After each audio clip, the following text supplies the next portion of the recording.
अस्सलाम वालेकुम viewers, this is Abdullah Nawaz from property services real estate. So guys, जैसा कि आपको पता है, सेगमेंट के थ्रू हम आपके कमेंट्स का जो रिप्लाई करते हैं और फर्दर आपसे बताना चाहूँगा कि थोड़ा सा लेट हो गया, जिसकी वजह से काफ़ी वीडियोस हैं जिनके अंदर कमेंट्स थे और थोड़ी पेंडिंग आ गई है और काफ़ी ज़्यादा कमेंट्स हैं और ऑलमोस्ट ये वीडियो जो है आई थिंक सो 1.5 आवर्स तक जाएगी, 1.5 घंटे तक की वीडियो बनेगी, जिसके अंदर हर कमेंट का जो है रिप्लाई किया जाएगा। सेपरेटली स्पेसिफिकली उसके पॉइंट का रिप्लाई किया जाएगा। ये नहीं गाइड किया जाएगा कि किसी वीडियो का रेफरेंस नहीं लिया जाएगा। इसके अंदर हर वीडियो में हर कमेंट का स्पेसिफिकली आपको रिप्लाई मिलेगा और ये वीडियो जो है काफ़ी पार्ट्स के अंदर आ जाएगी, मीन्स के 4 to 5 पार्ट्स के अंदर कवर होगी।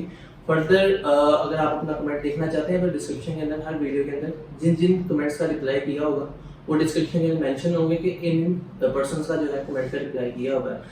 सो एज यू नो कि कमेंट्स का रिप्लाई करते हैं मिस्टर अदनान सिद्दीकी, जो कि CEO of property services real estate के साथ भी क्या है आपके। और विदाउट वेस्टिंग एनी टाइम हम स्टार्ट करते हैं अपने फर्स्ट कमेंट से। सबसे पहले हमारे पास सोहेल का कमेंट है, वो कहते हैं what is the update regarding sector F, what is the difference between sector G and G1। जी अस्सलाम वालेकुम। अच्छा, ये सेक्टर एफ जो है, अभी पहले इसके 2 ब्लॉक के नक्शा आना था, जी और एफ का, लेकिन डीएचए ने G1 और G2 कर दिया। अब G1 G2 का एनएलसी के साथ इन्होंने एक एमओयू साइन किया है डेवलपमेंट का। अब महीने में के अंदर अंदर जो है, मेरा ख्याल है अक्टूबर में इसका G1 G2 का नक्शा आ जाएगा, उसके बाद एफ ब्लॉक का। और डिफरेंस जो पूछा है, ये जुमा खान ख्वाड़ के राइट हैंड पे जो है ये G1 G2 आएगा और जुमा खान ख्वाड़ के लेफ्ट हैंड पे यानी क्रॉस करके तो ये सारा आपका एफ ब्लॉक आता है। सो नेक्स्ट कमेंट हमारे पास बिरोज का है, वो कहते हैं कि काइंडली अपनी वेबसाइट के ऊपर जो है 5, 10 और 1 के नाल के जो प्राइजेस हैं उनको अपडेट कर दें। सोन की जो प्राइजेस हैं सारी करंट रेट के साथ अपडेट हो जाएंगी। उसमें डेवलपमेंट चार्जेस और जो कॉस्ट ऑफ लैंड है वो सारी करेक्ट मेंशन है, बट आपको पता है कि ओन जो है वो डे बाय डे कम भी हो जाता है, ज़्यादा भी होता है। सो उसका जो है थोड़ा सा टाइम लग जाता है अपडेट होने में। फर्दर अब जो है अप टू डेट रहेंगी वेबसाइट। उसके बाद हमारे पास मियां जुबैर का कमेंट है, वो कहते हैं सर ये फुल पेड एलोकेशन फाइलें को प्लॉट नंबर क्यों नहीं दे रहे हैं, what is the reason, 1 year से डेवलपमेंट चार्जेस पेड हैं। मियां जुबैर साहब, यहाँ पे असल में डेवलपमेंट चार्जेस डीएचए ने पहले दिन से ही इनके ऊपर ले रहे हैं। जैसे जैसे क्यू में एफिडेविट आ रहे हैं, उसके एफिडेविट से जब इंटीमेशन और एलोकेशन बनता है, उसके 3 महीने के बाद इसके डेवलपमेंट चार्जेस स्टार्ट हो जाते हैं। जो आपको इंटीमेशन दिया जाता है उसके ऊपर पेमेंट प्लान पूरा होता है कि इस महीने से आपके डेवलपमेंट चार्जेस शुरू हो रहे हैं। अब इसका इंशाल्लाह ताला उम्मीद तो यही है कि डीएचए इसको भी बड़ी जल्दी, यानी कम से कम मेरा ख्याल है कि 2 साल तक इसकी बैलेट कर देगा। जो एफिडेविट्स हैं, जो फुल पेड हैं या अभी स्टार्ट हैं, इसको इकट्ठा एक ही टाइम पे बैलेट करना है। जो 18,000 कनाल लैंड है उसकी पूरी एक टाउन प्लानिंग करके तो डीएचए इसकी बैलेट करना चाह रहा है। इसका भी एलोकेशन रेजिडेंशियल का भी और कमर्शियल का। नेक्स्ट कमेंट हमारे पास नूरुल अमीन के, वो कहते हैं what is the update sector F. Noorul Amin, sector F में प्राइसेस इस टाइम जो जा रही हैं, ये प्राइसेस पहले कुछ बेहतर हुई थी, लेकिन अभी फिर दोबारा कुछ ये गवर्नमेंट के हालात भी कुछ ऐसे चल रहे हैं, मुल्की हालात भी कुछ ऐसे, ये सैलाब वगैरह की वजह से इसकी प्राइसेस थोड़ी सी डाउन हुई है। एफ ब्लॉक में मिनिमम इस टाइम 56 है, मैक्सिमम जो है इसका रेट 63, 64 मैक्सिमम। ये मैं आपको वो प्लॉट बता रहा हूँ 63, 64 जो सिंगल डिजिट या डबल डिजिट में है प्लॉट। उस प्लॉट का मैं ये आपको बता रहा हूँ 5 मरले का। अगर वो नंबर आपका प्लस हो जाता है, 1000 प्लस हो जाता है, 1500 प्लस हो जाता है, तो फिर वो 60 माइनस उसकी प्राइस आ जाएगी, यानी 56 से आप ऑनवर्ड आप 60 तक जाएंगे, तो ये इसकी प्राइस चल रही है। नेक्स्ट कमेंट हमारे पास मोहम्मद हमेश के, वो कहते हैं अस्सलाम वालेकुम। वालेकुम अस्सलाम सर, माशाल्लाह बहुत अच्छा काम कर रहे हैं आप। सर काइंडली इस पे थोड़ी सी रोशनी डाल दें कि G1 ने एनएलसी के साथ जो कॉन्ट्रैक्ट साइन किया है इसका क्या मतलब है, एंड प्लीज ये भी बता दें कि नेक्स्ट मैप सर जी ब्लॉक का आना है या एफ का चांस है स्टिल, थैंक यू। अच्छा, इसके अंदर एनएलसी के साथ जो एमओयू साइन किया है वो डेवलपमेंट का किया है। डीएचए कोई भी है उसकी डेवलपमेंट या तो एनएलसी कर रही होती है या एफडब्ल्यूओ कर रहे हैं।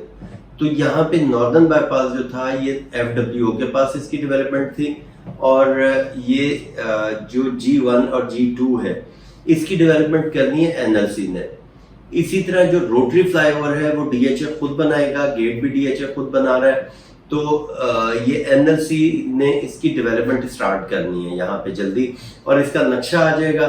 फिर यहाँ पे जो प्राइसेस हैं वो मजीद बेहतर हो जाएंगी। G1 और G2 ये बिल्कुल साथ साथ हैं, बीच में एक ग्रेवयार्ड है, उसके अगर राइट साइड पे देखेंगे G1 है, लेफ्ट साइड पे देखेंगे G2 है। ये सिर्फ उसको दो हिस्सों में डिवाइड किया हुआ है कि पता चल जाए कि ग्रेवयार्ड के से पहले भी जी है और लेफ्ट साइड पे भी, यानी ग्रेवयार्ड क्रॉस करके भी जी ब्लॉक है। तो G1 और G2 इस तरह ये इन्होंने डिवाइड किया है। नेक्स्ट कमेंट हमारे पास अजहरुल खान के, वो कहते हैं सर आपका वीडियो बहुत ज़्यादा अच्छा होता है, शॉर्टकट वीडियो बनाएं।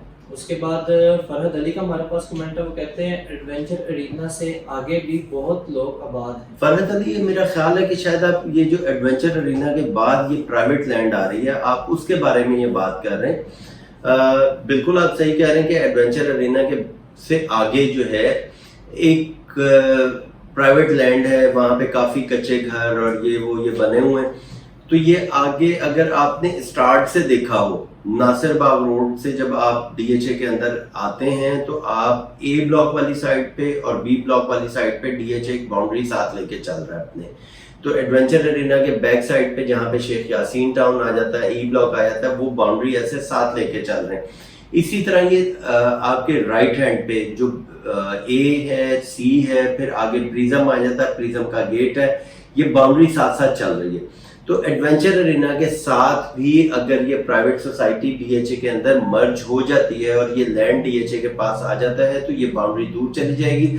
अदरवाइज ये एडवेंचर एरिना के साथ साथ ये बाउंड्री आपकी आगे प्रिज्म से होती हुई फिर ये अगले ई ब्लॉक में और एफ ब्लॉक में, एच ब्लॉक में ये बाउंड्री इस तरह ये खुलती जाएगी।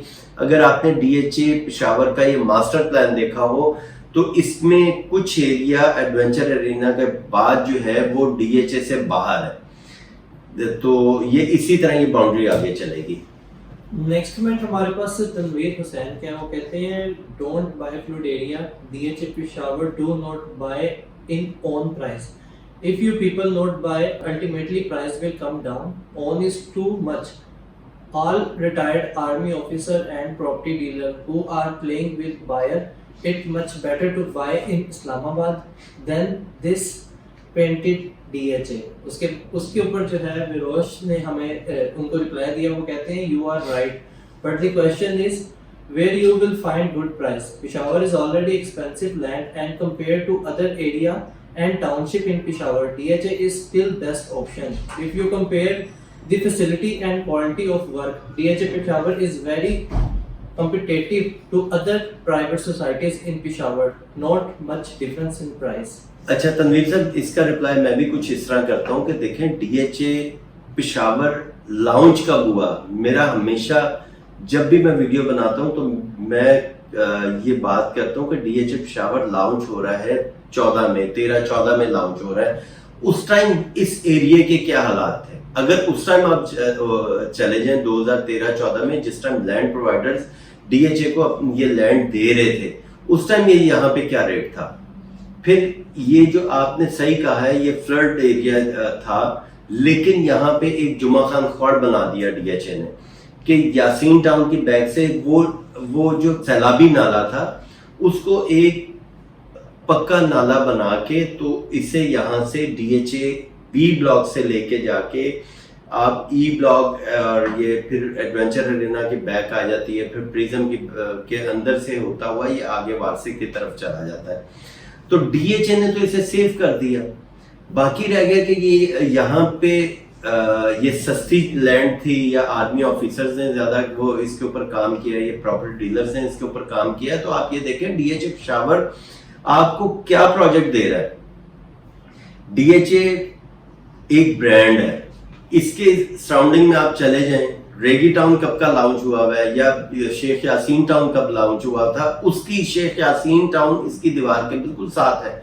आप शेख यासीन टाउन की डेवलपमेंट देख लें और डीएचए की डेवलपमेंट देख लें, या आप इसके ऑपोजिट रेगी टाउन में आप चले जाएं, उसकी डेवलपमेंट देखें जो पीडीए का प्रोजेक्ट है, और फिर आप डीएचए की भी डेवलपमेंट देखें। डीएचए जो चीज आपसे जो डेवलपमेंट चार्जेस ले रहा है उसके बदले में डीएचए आपको डेवलपमेंट कितनी दे रहा है, क्या फैसिलिटीज दे रहा है, क्या शेख यासीन टाउन में बाउंड्री वॉल हुई हुई है, क्या शेख यासीन टाउन की या रेगी टाउन की इस तरह रोड्स डेवलपमेंट और इस तरह का इंफ्रास्ट्रक्चर है, क्या यहाँ पे मिनी मार्ट, मस्जिद, पार्क और सोलर और ये जीरो लोड शेडिंग का ग्रिड स्टेशन आ रहा है बाकी सोसाइटीज में जो डीएचए पे कर रहा है दे रहा है आपको।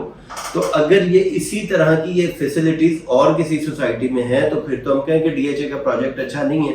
डीएचए तो खुद एक ब्रांड है। तो ये जो है डीएचए के अंदर अगर आप ये कहते हैं कि जी आर्मी ऑफिसर्स ने किया है, तो आर्मी ऑफिसर्स को ये प्लॉट जो हैं ये मुफ्त में नहीं दिए जाते।